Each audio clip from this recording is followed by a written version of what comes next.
Gauss theorem को discuss करने के बाद हमने उस थ्योरम की जो है एप्लीकेशन को डिस्कस करना चाहा था, ठीक है, और हमने किया। उसकी सबसे पहली एप्लीकेशन में हमने ये पढ़ा था कि एक अगर आपके पास कोई एक वायर है जो इनफाइनाइटली स्ट्रेट लॉन्ग वायर है, ठीक है, मतलब स्ट्रेट वायर है, बहुत लंबी वायर है, चार्ज्ड वायर है, चार्ज रॉड कह लो उसको, ठीक है ना, तो वो है आपके पास, चार्ज कंडक्टर है आपके पास, तो उस पे अगर कोई पॉइंट है, उस पॉइंट पे आप इलेक्ट्रिक फील्ड इंटेंसिटी फाइंड करोगे तो कैसे करोगे? यूज हुआ गॉस थ्योरम का, इसलिए हम ये कह सकते हैं कि गॉस लॉ की ये एप्लीकेशन है, उसी को इसमें अप्लाई किया जाता है, तब जाके इसमें से हम इलेक्ट्रिक फील्ड इंटेंसिटी को फाइंड कर सकते हैं। तो हमने किया, हमने देखा इसकी तीन सरफेसेस, तीन किस्म के उस सरफेसेस थे। एक सरफेस कुछ सिलेंड्रिकल बना के हमने इस तरह से दिखाया कि एक सरफेस वो था जिसको हमने S1 नाम दिया, और उसमें इलेक्ट्रिक फील्ड की डायरेक्शन ये, इलेक्ट्रिक फील्ड की डायरेक्शन ये, इलेक्ट्रिक फील्ड की डायरेक्शन यही थी, लेकिन यहाँ पे जो एरिया लिमिट ले रहे थे ds, उसकी डायरेक्शन कुछ यहाँ 90 डिग्री पे थी, यहाँ पे ds की डायरेक्शन 90 डिग्री पे थी, ये तो सेम है, और यहाँ पे ds की डायरेक्शन बिल्कुल वैसी थी जैसी ही थी, यानी कि दोनों के बीच में एंगल 90 डिग्री का इधर इधर बनेगा S1 और S2 पे, बट S3 में देखोगे तो एंगल जो बनेगा वो 0 डिग्री का होगा, ना कि 90 डिग्री का, क्योंकि यहां पे देखो ना एक दूसरे के ऊपर एंगल कितना बनता है, 90 डिग्री का थोड़ी बनता है, वो 0 डिग्री का होता है, यहां 90 होता है, ठीक है, तो ये समझ में आपके आ गया होगा, ठीक। अब लॉन्ग स्ट्रेट वायर के लिए हमने कर दिया infinitely long straight wire, but अगर कोई हम ऐसी शीट ले लें जिसमें इनफाइनाइट शीट हम उसको कह पाए, जैसे इनफाइनाइट स्ट्रेट वायर कही थी, ऐसे ही कि एक इनफाइनाइट शीट है, उसके ऊपर अगर चार्ज डिस्ट्रीब्यूटेड है यूनिफॉर्मली, तो उसके ऊपर इलेक्ट्रिक इंटेंसिटी कितनी हो, उसके ऊपर इलेक्ट्रिक फील्ड इंटेंसिटी कितनी होगी। हमने कई बार डिस्कस किया था, एक दो बार किया, कंटिन्यूस चार्ज डिस्ट्रीब्यूशन, चार्ज को डिस्ट्रीब्यूट लगातार से डिस्ट्रीब्यूट कैसे कैसे किया जा सकता है, 1 डायमेंशन में, 2 डायमेंशन में और 3 डायमेंशन में। जब 1 डायमेंशन में बात थी तो हमने कहा लिनियर चार्ज डिस्ट्रीब्यूशन, 2 डायमेंशन की बात थी सरफेस चार्ज डिस्ट्रीब्यूशन, और जब हमने किसकी बात की, 3 डायमेंशन की बात, यानी एक ऐसा सरफेस जो 3 डायमेंशनल हो, तो उस पे अगर चार्ज डिस्ट्रीब्यूटेड है तो वो कैसे होगा, उसके लिए हमने किया था वॉल्यूम, ठीक है ना, वॉल्यूम 3 डायमेंशन का होता है, तो वॉल्यूम चार्ज डिस्ट्रीब्यूशन हमने की थी, जहां पे अगर लिनियर चार्ज डिस्ट्रीब्यूशन थी तो उसमें हमने एक लाइन को लिया था, along a line, it is represented along a line, जिसको हमने कहा लीनियर चार्ज डेंसिटी लैम्डा। तो पता होगा आपको, कल भी हमने लॉन्ग स्ट्रेट वायर के लिए किया था, क्योंकि वो एक लाइन के अलॉन्ग चार्ज आ रहा था। आज शीट है, शीट जो है वो 2 डायमेंशनल है, कल कोई स्फीयर होगा जो कि 3 डायमेंशनल होगा। तो इस तरह करते करते ना हमारे पास चार्ज को अलग अलग तरीके से अलग अलग डायमेंशन में किस तरह से डिस्ट्रीब्यूट किया जाता है, ये हम देखेंगे। तो इन सब में गॉस का यूज करेंगे, यानी कि गॉस थ्योरम की एप्लीकेशंस होंगी। क्वेश्चन पेपर में आ जाए कि state and proof Gauss theorem and give या explain any 2 application of it, आ जाए 6 से 7 नंबर का, तो क्या करोगे? आपने क्या करना है, इन सब में गॉस थ्योरम की एप्लीकेशंस में ये 2 चीजें दे देनी है। अब 2 पूछे 3 पूछे 3 दे दो। अच्छा, अभी तक फिलहाल आपने एक पढ़ी है, आपने ये कहा कि इलेक्ट्रिक फील्ड इंटेंसिटी कैसे फाइंड करते हैं किसी भी लॉन्ग स्ट्रेट वायर के ऊपर, वो आपने एप्लीकेशन पढ़ ली है। आज दूसरी एप्लीकेशन पढ़ाऊंगा, कल तीसरी पढ़ाऊंगा। दूसरी एप्लीकेशन है कि अगर शीट ऑफ चार्ज, अगर एक थिन शीट ऑफ चार्ज है, ठीक है, इनफाइनाइट चार्ज एक जो शीट है, उसके ऊपर इलेक्ट्रिक फील्ड अगर किसी पॉइंट पे मैं फाइंड करना चाहता हूं तो वो कितना होगा, ठीक है, बस वही फाइंड करना है। तो चलो उसको हम देख लेते हैं। सबसे पहले टॉपिक का नाम लिखो, टॉपिक का नाम है electric field intensity at a point due to sheet of charge, infinite sheet of charge. Electric field intensity, electric field intensity at a point, किसी एक पॉइंट पे electric field intensity at a point due to an infinite sheet of, infinite thin भी कह सकते हो, thin sheet of charge containing charge या of charge, ठीक है। Electric field intensity at a point due to an infinite sheet of charge. बात समझ आई? तो इसको फाइंड करना है हमने। लिखवाने से पहले थोड़ा सा मैं इसको डायग्रामेटिकली आपको बता देता हूं, बहुत आसान होगा। सबसे पहले डायग्रामेटिकली जब आप इस चीज को समझोगे, ठीक है। तो देखो सबसे पहले क्या है, मान लो एक इसी तरह से थिन शीट ऑफ चार्ज है आपके पास, थिन शीट ऑफ चार्ज है। ये देखो यहां पे मान लो एक शीट है, ये तो कहोगे एक ही डायमेंशन है, तो बिल्कुल सही सोच रहे हो। यहां पे देखो, इसको थोड़ा सा मैं इधर ले आता हूं, ये 2 डायमेंशन है, आप कहोगे बिल्कुल सही है। ये आगे फिर के मुड़ के वही डायमेंशन जो यहां पे थी, इसलिए 1 डायमेंशन और 3 डायमेंशन नहीं हुई, 2 ही डायमेंशन है, 1 डायमेंशन ये और दूसरी डायमेंशन ये, तो एक बन गई शीट। ठीक है, इसके ऊपर मान लो 4 डिस्ट्रीब्यूटर प्लस ये सारा, ठीक है, ये 4 डिस्ट्रीब्यूटर पूरा इसके ऊपर ऐसे हैं, हाँ पॉजिटिव चार्ज डिस्ट्रीब्यूटेड है पूरे देखिए से शीट के ऊपर। हाँ बना सकते, लेकिन अभी नहीं, लेकिन क्या करोगे अभी फिलहाल के लिए सुन लो, उसके बाद बना सकते हो आप। ठीक है, हाँ कंडक्टर है जिसके ऊपर चार्ज डिस्ट्रीब्यूटेड है। ठीक है, ये वो कंडक्टर नहीं, ड्राइवर वाला। तो ये थी शीट ऑफ चार्ज। यहां पे मैं किसी एक पॉइंट पे फाइंड करना चाहता हूं इलेक्ट्रिक फील्ड इंटेंसिटी, मान लो पॉइंट पी है। कहां पे है, आओ दिखाता हूं। देखो ये यहां पे ना, यहां एक सिलेंडर छुपा हुआ, छुपा लेता हूं इसको। ये इधर आओ, निकल गया, जो छुपा हुआ निकल गया। ठीक है, ये आ गया बाहर।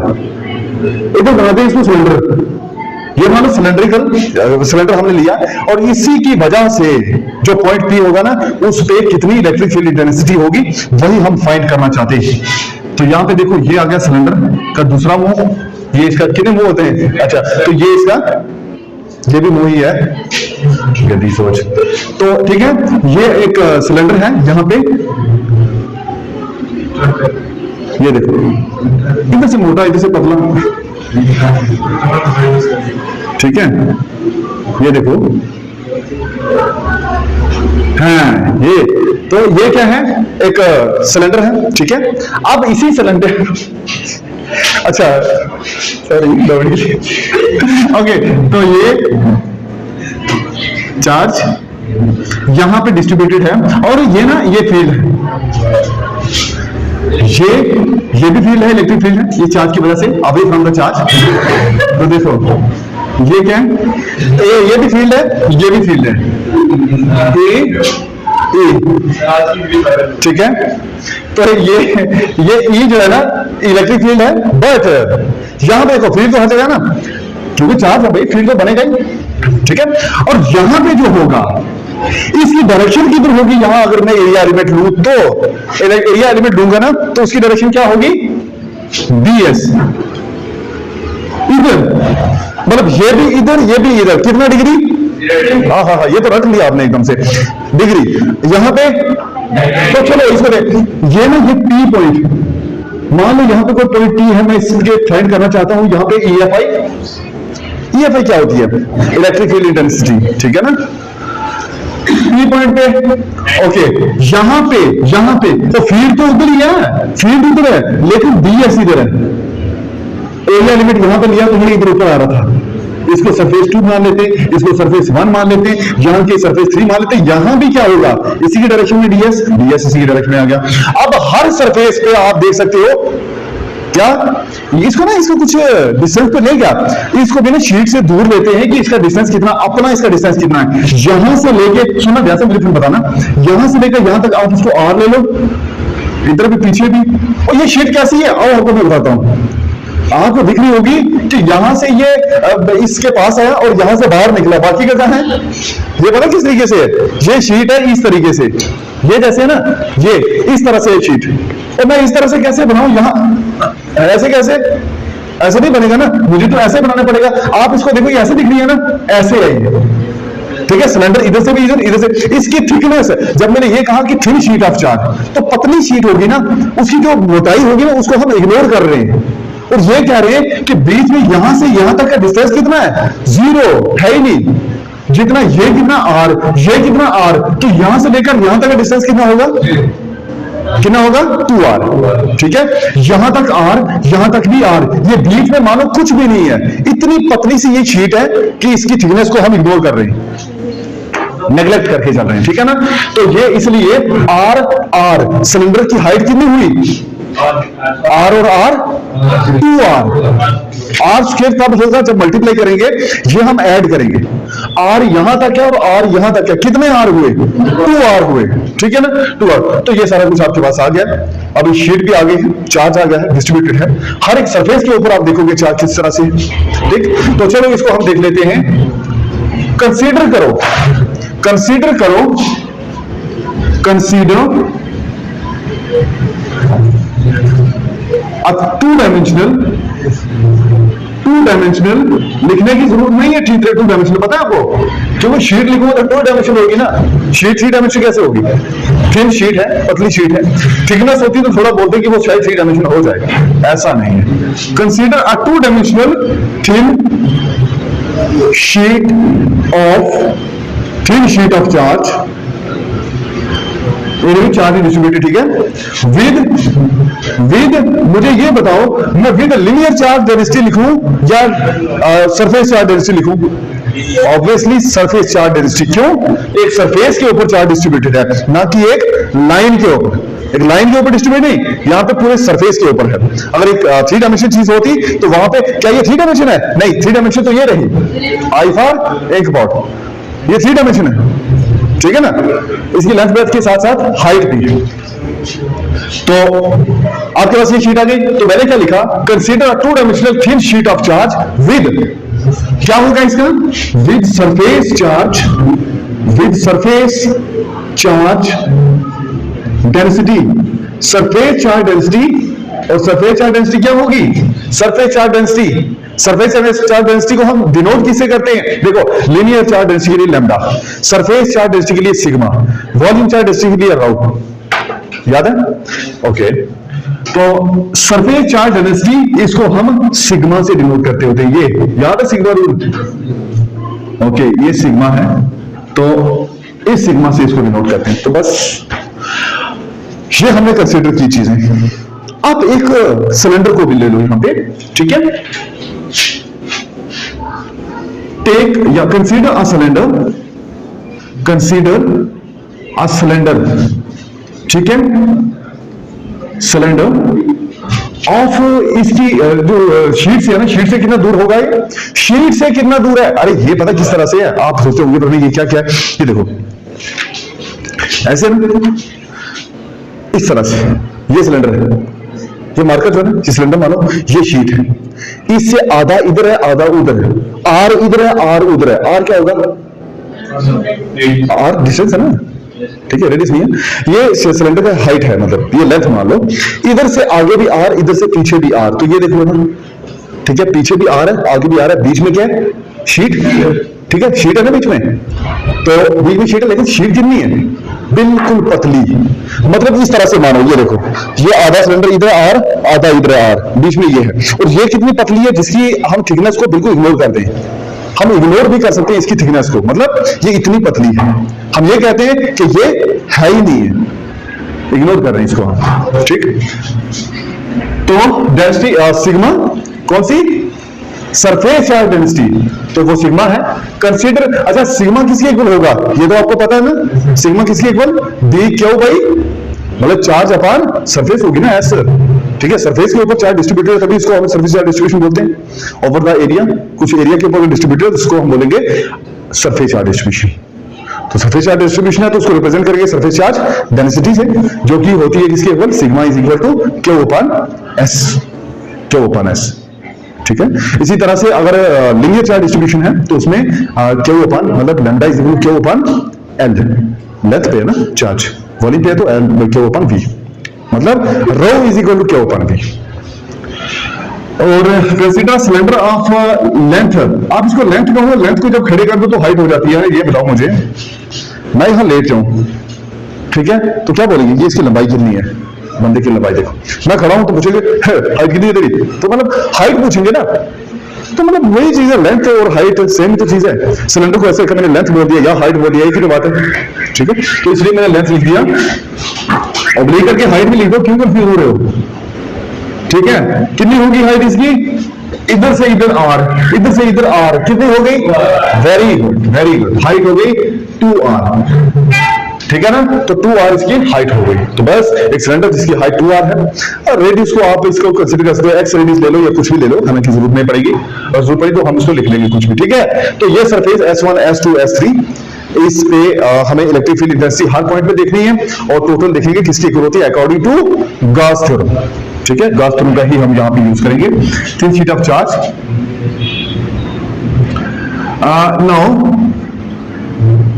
नाउ यहां पे कंसीडर सरफेसेस, नाउ सरफेसेस कौन कौन से हैं, S1 S2 and S3 are there.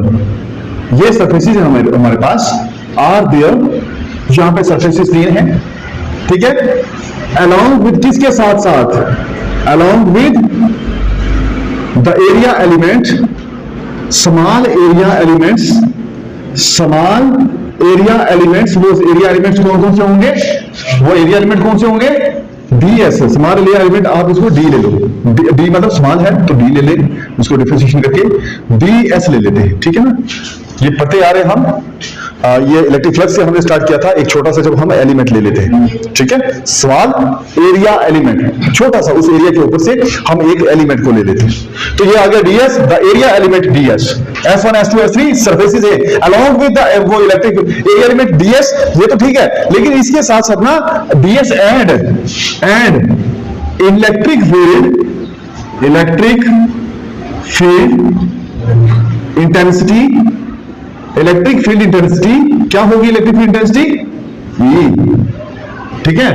तो हम यहां पे देख सकते हैं अकॉर्डिंग टू, क्योंकि किसकी एप्लीकेशन है, एप्लीकेशन किसकी है, हाँ गॉस थ्योरम, ठीक है, केवल गॉस लॉ भी बोलते हैं इसको, ठीक है, घबराना थोड़ी होता है। According to Gauss theorem, Gauss theorem क्या कहती है वैसे, this theorem states that the total electric flux through a given surface is equal to 1 upon epsilon naught time of the charge enclosed by that surface। उस charge ने, उस surface ने कि जिस चार्ज को डिस्ट्रीब्यूट करके रखा होता है ना अंदर, ठीक है, उस पे कितनी number of electric lines of force, अच्छा ये total number of electric lines of force क्यों बोल रहा हूं, फ्लक्स वही तो होता है, flux is the total number of electric lines of force that normally pass through the given surface area, ठीक है। तो गॉस थ्योरम क्या कहती है, अकॉर्डिंग टू गॉस थ्योरम